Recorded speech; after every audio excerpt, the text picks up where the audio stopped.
this is not really happening in one place or at one level of government.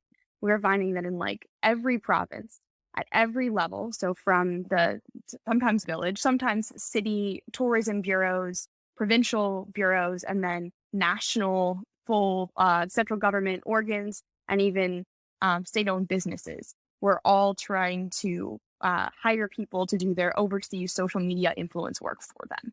And I think the breadth of like how large of a business model this is, how widespread it is, and kind of it shows that everybody really cares very much about how they're appearing on Western social media, and very few of them have the skill set to do that.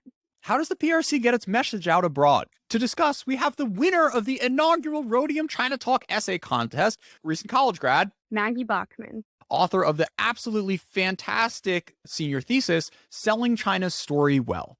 Co-hosting today is Jeff Cao, a computational journalist at ProPublica, who has also done some reporting on CCP overseas propaganda. Maggie and Jeff, welcome to China Talk. So yeah, Maggie, that was a great paper we read, and I think the title of it was really interesting. Let's start with that. Why did you call it Selling China's Story Well? The original line is telling China's story well. I remember that being something that Xi Jinping would tell Chinese state-owned media outlets, that it was, one of their missions was to tell China's story well. And my title is a bit of a riff off of that. It's talking more about how increasingly China and Chinese government organs are paying private marketing firms, internet firms, and even their own state-owned media companies to advertise for China, basically packaging and selling China like a product and trying to tell China's story as if it is a product they're trying to market to the outside world. That's great. And that's a little different from, what we see or what we consider to be influence operations from countries like Russia and Iran, right? How's it different? Yeah, it's absolutely like pretty different. And I think that's one of the reasons that Chinese influence operations haven't gotten a ton of attention in the past. Or I think another big flaw with the way that we've looked at them in the past is that we would default back to one or two examples that we know about.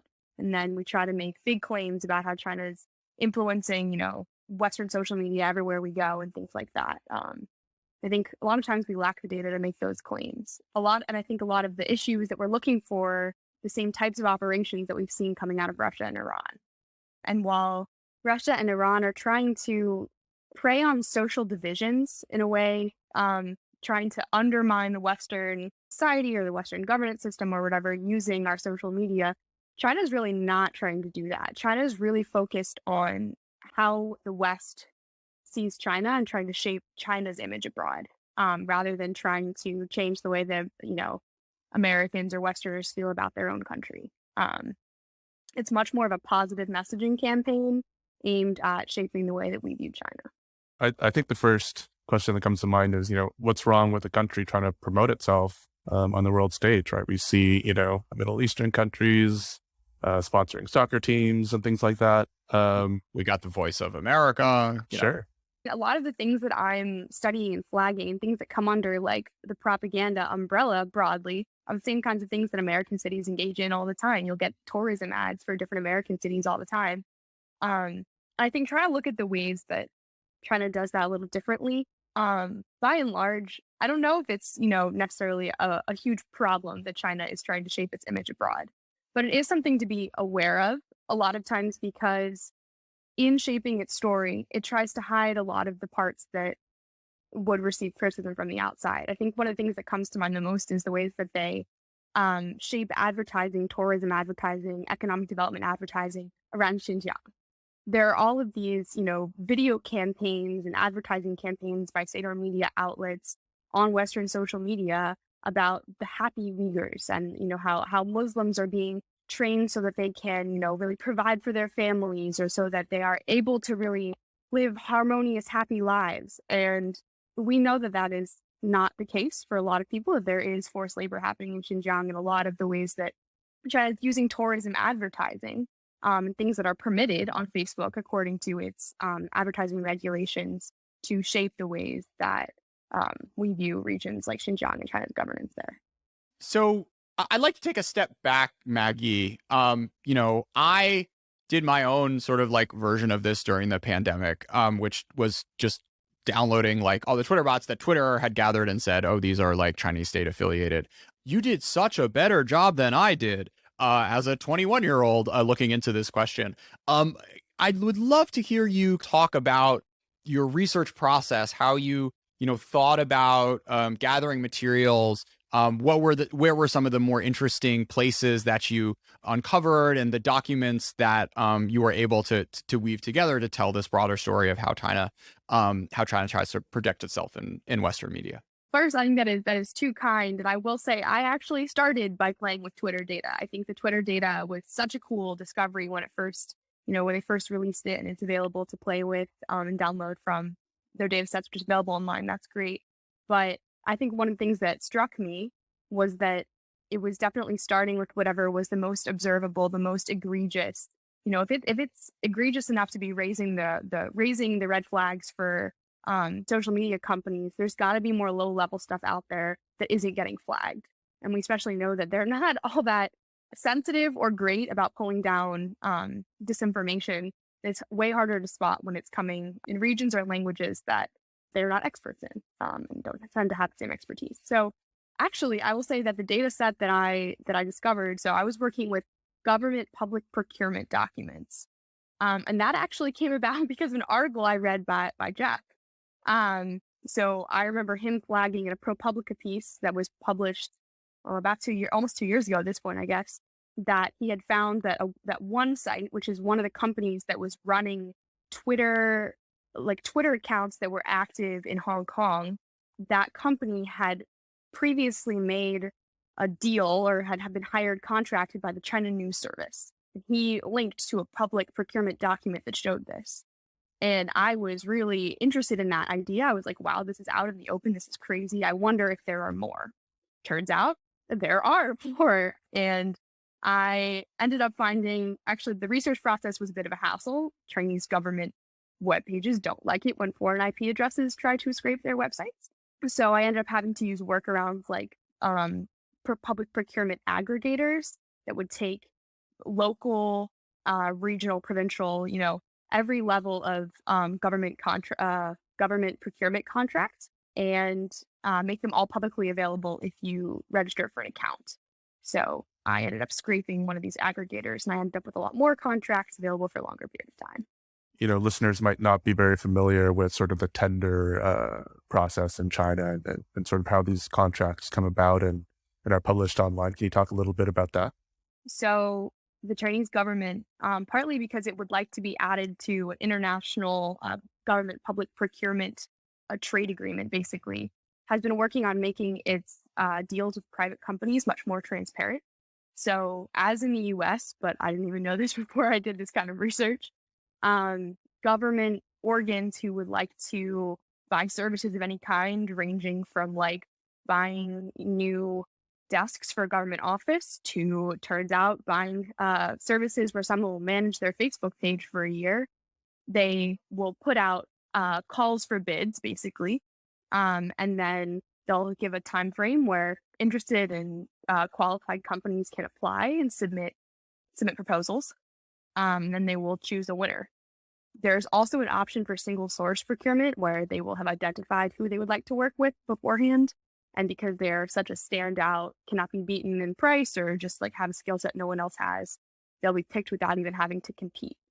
And actually that happens quite frequently for overseas social media work. They have a couple preferred contractors that they will give preferential treatment to. Great. So how many contracts did you find? What was the time period? What did that look like overall to begin with? And Maggie, after looking under the hood, I'm curious whether you think this is a good business to be in. Definitely a good business to be in. The market is definitely expanding, and there are more and more companies that are winning these bids every year, and more bids coming out from all over the country. So I scraped using an aggregator called Bid Center, and I scraped starting in 2013. So that was the first time that I found it. The timeline actually goes back to 2007. But the first government contract that I found that was looking for the keyword search that I was using was Haiwai Shejiao Meiti, which is overseas social media. The first contract that involved that term came in 2013, and I started with that one and went all the way through to the end of 2020. So I ended up with 554 separate contracts. And those are not all final result contracts. Some of those were call for bids, some of those were single source procurement announcements, and some of those were like, here are the results. Sometimes they had to call for bids twice or three times because no qualified suppliers were applying. It's a pretty interesting collection of documents with varying levels of detail. What did you find at a high level? So I think one of the most interesting things I found was this is not really happening in one place or at one level of government. We're finding that in like every province, at every level, so from the like village, sometimes city tourism bureaus, provincial bureaus, and then national full central government organs, and even state-owned businesses. We're all trying to hire people to do their overseas social media influence work for them. And I think the breadth of like how large of a business model this is, how widespread it is, and kind of there were airlines who wanted to pay for these services. There were tourism bureaus, there were cultural bureaus, there were propaganda bureaus. Really, I think it shows that everybody really cares very much about how they're appearing on Western social media, and very few of them have the skill set to do that. It's kind of weird, though, isn't it? I mean, it's just like, what does this town really need?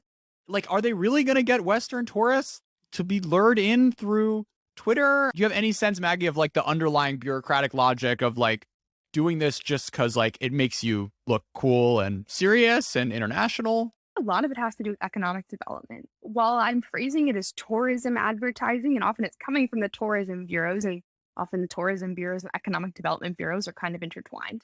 They're not just advertising like it's pretty, we have nice hotels and you'll have a nice vacation here.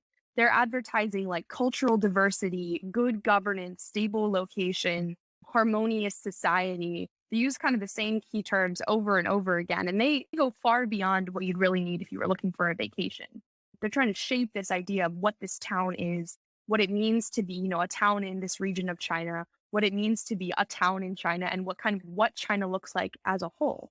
So I think it's starting on the minute level, and sometimes they'll even point to central government directives to increase tourism, increase advertising, increase economic development. And this is how they're doing it. They're shaping their image, making themselves seem more desirable.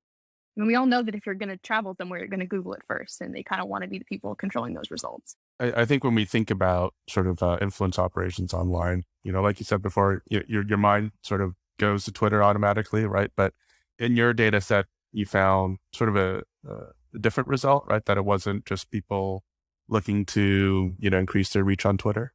No. So definitely the most prevalent platform mentioned on their overseas social media contracts was Facebook.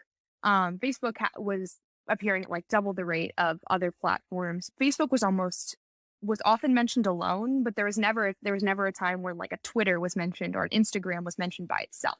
If you were going to include Western social media platforms, they were starting with Facebook.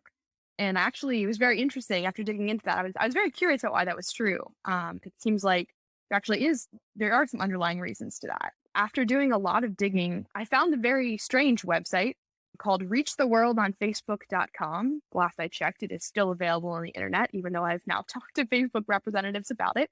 And reachtheworldonfacebook.com allows Chinese businesses to connect with local advertising resellers who will advertise for them on social media platforms, even though the platform is banned in China. So these government bureaus and state-owned entities usually can't access Facebook.com. It is blocked by the Great Firewall. So in order to get their message out on Western social media, they will be paying Facebook resellers who are licensed by Facebook and have special trainings by Facebook and special tools they can access through Facebook, and they'll be paying them to do their advertising for them and target specific groups. Like Friendly Shandong was targeting adventurous Australian beer drinkers. Yeah, I mean, this is like a nice little WordPress site. We've got like a scrolling header, it's full width, much more modern than what I would expect from a Chinese bureaucratic procurement homepage. The guy who built it works in Hong Kong, in the Hong Kong base. I think he might have actually been a contractor, but he advertised it on his LinkedIn page. So that's on him. I don't know. They are expanding. So the profits from China added up to $5 billion in 2017, an estimated, which would make China their second largest market outside of the United States. And it's all advertising because that's all they're doing from China, even though they're not doing it in China.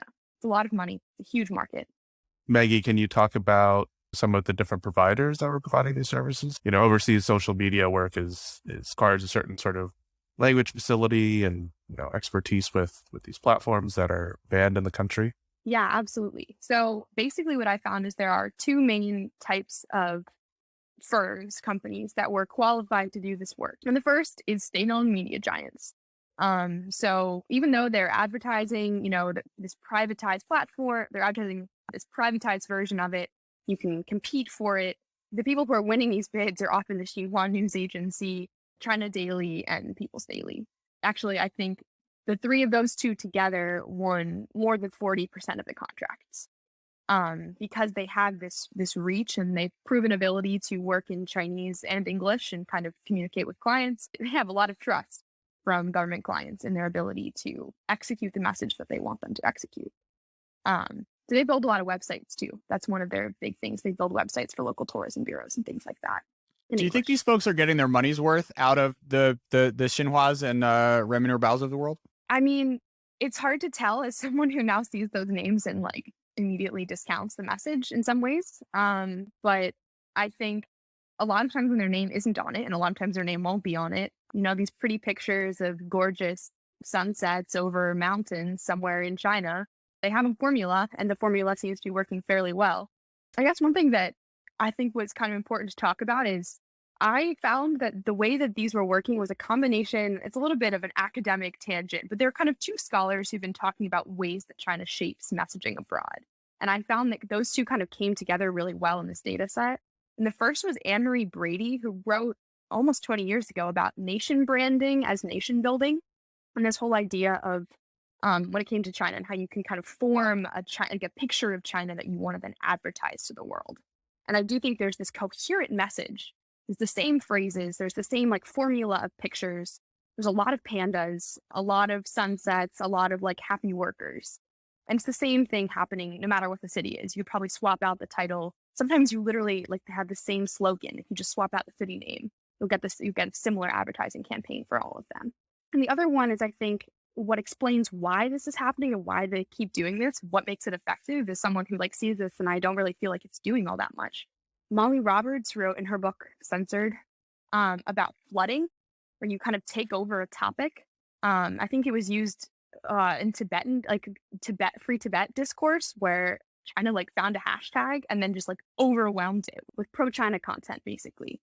And so if people are talking about Xinjiang, and the way they're talking about Xinjiang is always associated with forced labor and Uyghurs, China wants to take Xinjiang and they want to make it something associated with great business development, increasing quality of life, and harmonious society. And so they're going to pay people to kind of overwhelm that topic on Western social media until your gut level immediate association with the word Xinjiang is not this picture of forced labor or these satellite images.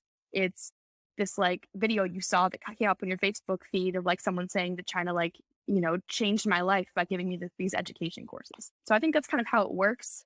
I'm not sure how effective it is, but it's definitely a different tactic than we're seeing coming out of Russia. Yeah, it's interesting because you are probably one of the most sophisticated consumers of this on the planet now. So the fact that it's not the Jedi mind tricks no longer work on Maggie is not super surprising. You mentioned earlier that it wasn't just the Xinhuas and people's dailies of the world which get these contracts. Who are their sort of competitors in this space? Yeah, so their competitors are these small internet startup companies that often, when they were first registered, so you can find their business registration, which is how I've kind of tracked them, because they don't often have a huge internet presence, despite the fact that they work on overseas social media. They start off as lots of very random things. They'll start off as tourism bureaus. They'll start off as photography sites. And then over time, they'll see that there's a space in the market where they could win government contracts for taking pictures for a purpose or advertising in a specific way. And so there are these startups that pivoted into the sector, won a government contract or two. Very few of them go on to win more than 1, 2, or 3 contracts. Sometimes they're renewed. So I'm not sure how successful they are in really becoming influential startups, but I guess they're probably undercutting some of their competitors, and they can do basic English language, like access Western social media, and do the job of regularly posting and regularly bringing in views, whether those are real or artificial. There's something about, Western social media that makes it sort of susceptible, right? In a way, because if you have a message, you have money, you can get your message across. So, you talk a little bit about sort of the information infrastructure in the US and how they target it. Can you unpack that a little bit? I think this is where our system of tech regulation gets much more complicated. A lot of what I was finding and what we're kind of talking about is not overtly hostile, malign, or in many cases false. Talking about China's economic development is not fake news. It's not going to be flagged by Twitter like we're seeing increasingly, coronavirus misinformation being flagged. I think the challenge is the ways that, if you have enough, you can overwhelm a feed, or if you can overwhelm a topic. You have the ability to shape sentiments without ever doing anything that violates tech policies or tech companies, rules of use. So sometimes if it's advertising, it's explicitly permitted and encouraged.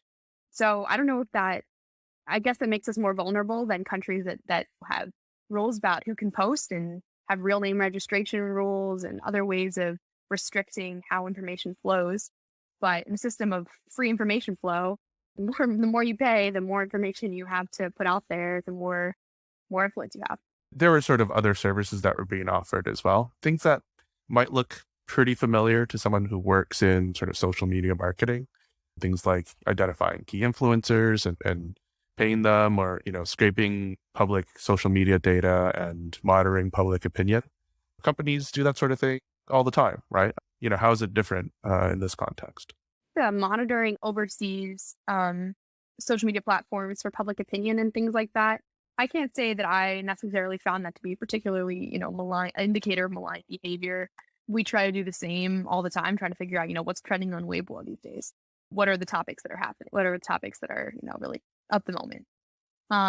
I do think the things that to me were more interesting were the purchasing of Western influencers. So one of my favorite examples that I kind of dug into was this very nondescript social media company. It won multiple contracts, which is why I found it interesting, called the Shenzhen Yishan cultural media company or something like that. It was very generic name, does not have a website. Only reason it's active is they've moved, offices in the last year. But it turns out they have an American branch that is much more public facing. It has gone through multiple iterations, gone through multiple names, and most recently it's called itself the March Lion Agency. And they have recruited a number of influencers, not like the most famous influencers, people who have significant followings who are probably more susceptible to good pay and want to enter or willing to enter the Chinese market as well. So they brought a number of Western influencers onto Sino Weibo, set them up with profiles. Unlike many Westerners who've tried to break in, they were very successful within almost less than a year. They pretty much only follow each other, and they've made this network of Westerners on Sino Weibo, but also, they clearly have ties to this company who has hired them to do influence work. They're famous on Instagram. They're making videos on YouTube. They're in fields like one guy into clay polymers. Mishti Rahman is a Muslim, I think, influencer. There's a couple grunge makeup influencers. So it really runs the gamut. Yeah, it's interesting because generally when people think of Westerners in the pocket of the CCP, it's those folks making videos on YouTube talking about how Xinjiang is amazing, and that's their whole channel, right?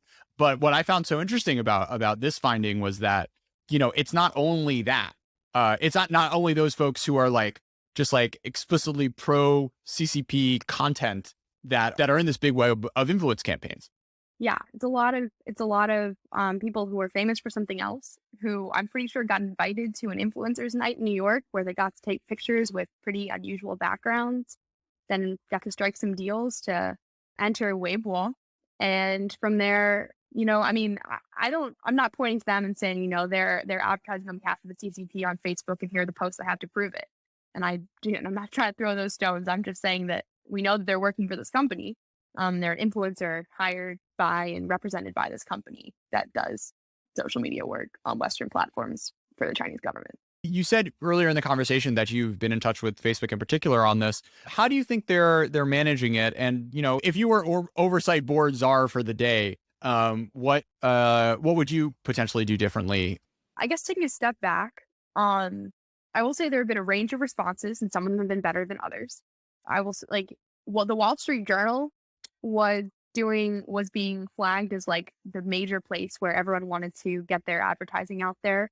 They were paying people to make those connections with the Wall Street Journal and get these inserts printed in the Wall Street Journal that looked like, I think this was actually, they got in trouble for this. People yelled at them for this because they were publishing things that looked like they were news articles, but they were completely paid for by foreign news sources. I think. Which for the record, like, I am shocked by, and it's been going on for decades, and it kept going on even after all the journalists got kicked out of Beijing, which is just sort of incredible to me. I mean, Jeff, you're deeper in this. Yeah. I don't think ProPublica has any paid Chinese government inserts, but like, what was going on here for so long?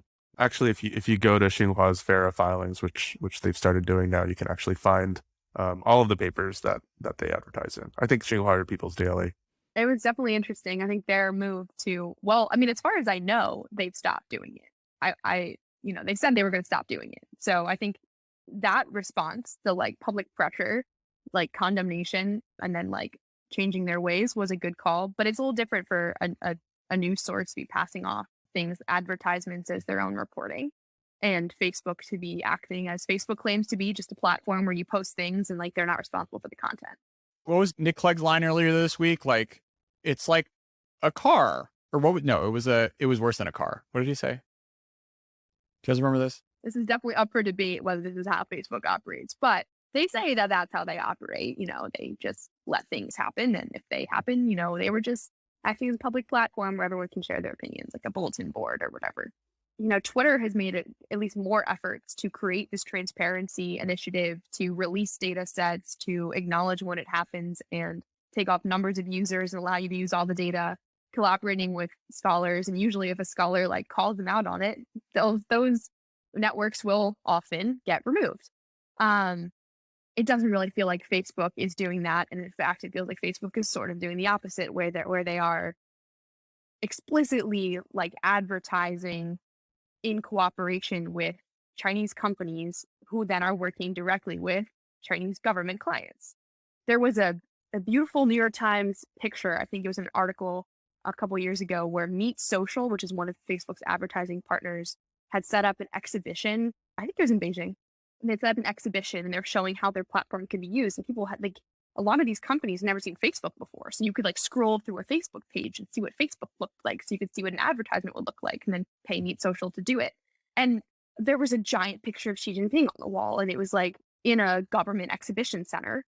So this idea that somehow Facebook is, sticking it to the Chinese government, or, willing to, take things down. I think their interests clearly lie in trying to find a way to work in the Chinese market. And this is how they found it. It doesn't really feel like their financial or corporate interests are aligned with taking down content. And the only times they do so is when there's enough of a public outcry about a specific video or a specific piece of content that they'll just take it down to avoid the hassle and the PR nightmare. Wow, this is not gonna endear me to Facebook, but that's fine.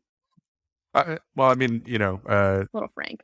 Don't worry, Maggie. They've hired plenty of former Facebook critics. I wouldn't be too worried about your future. I'm not trying to get hired by Facebook. I just don't really want them to be out to get me either. Yeah, this is, after all, we live in a capitalist society, right? And all companies at the end of the day are trying to make money. So, that's just how it works. I guess one thing I will say is it doesn't seem like there is an easy answer. I don't really think that taking down the Chinese government tourism pages and not allowing them to advertise on Western social media is the right solution to the problem. I think that, a lot of the moves that would be taken would be seen as intentionally trying to cripple China's economic development, intentionally trying to make it harder for Americans to travel to or have interest in or understand China. I think that would also be a really problematic outcome if fewer Americans, or if we view every time a Chinese airline pops up on your Facebook page that's, China's out to get you or whatever. That's also not the desired outcome, and it's going to lead to greater competition and greater feelings of hostility, which is obviously not the desired outcome in the long run. So do you have any policy prescriptions at the end of all this? There's this massive change in the last few years, and we're struggling how to deal with it. What are your thoughts on that? The flags, like the state-owned media outlets and the ways of tagging content, is definitely an improvement. They're very small and in like little gray at the very top of those posts, which I think is maybe not the most effective. If you talk to a psychologist about what someone's going to see in that image as they scroll past, it's not going to be the state-owned media flag. So maybe trying to work on really leaning into that initiative that they're working on and trying to follow through a little bit more on that. Definitely being more proactive about flagging content as political. I think a lot of times their tourism content is not flagged as political because, it's tourism advertising. But when it's talking about things like China's governance in a region, I do think that deserves the moderator once over, which it deserves to be kept in Facebook's ad library, which if it's not political, it will be kept after it's been run. And so all these tourism advertisements are gone. They're not visible anymore to researchers trying to figure out what's happening. Work on the transparency there. I'm hoping just public awareness. Like, this is something that's happening. Not necessarily, it's not the end of the world. It's not this giant malign, campaign that's out to try to change the way that Western democracy works. That's not what China's trying to do, but there's something to be aware of when you consume media. Maggie, I just want to sort of acknowledge that you are more articulate than many folks twice your age who've come on this show. So congratulations as the inaugural winner of this contest. Your essay has inspired me to just work harder to keep this up, because it's a real honor, I think, to be able to get the chance to highlight sort of up and coming talent in this world. So keep doing what you're doing, and can't wait to have you on again the next time you do something this important and impactful, which I know you will. Thank you so much for having me. This was very fun.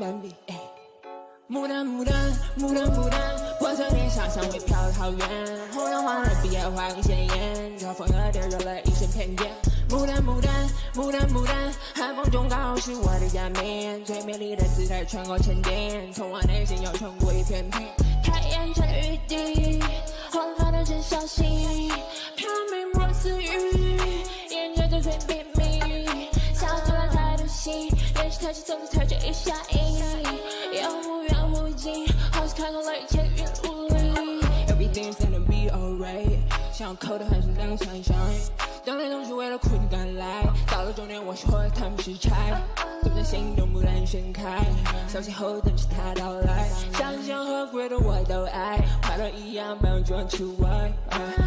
牡丹，我在天上香味飘得好远，红灯黄的毕业花很鲜艳，招风惹的惹了一身偏见。牡丹，寒风中刚是我的想念，最美丽的姿态成功沉淀，通往内心又冲过一片片。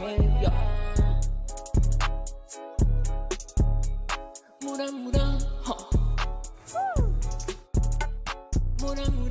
哎，牡丹，哇，Bambi，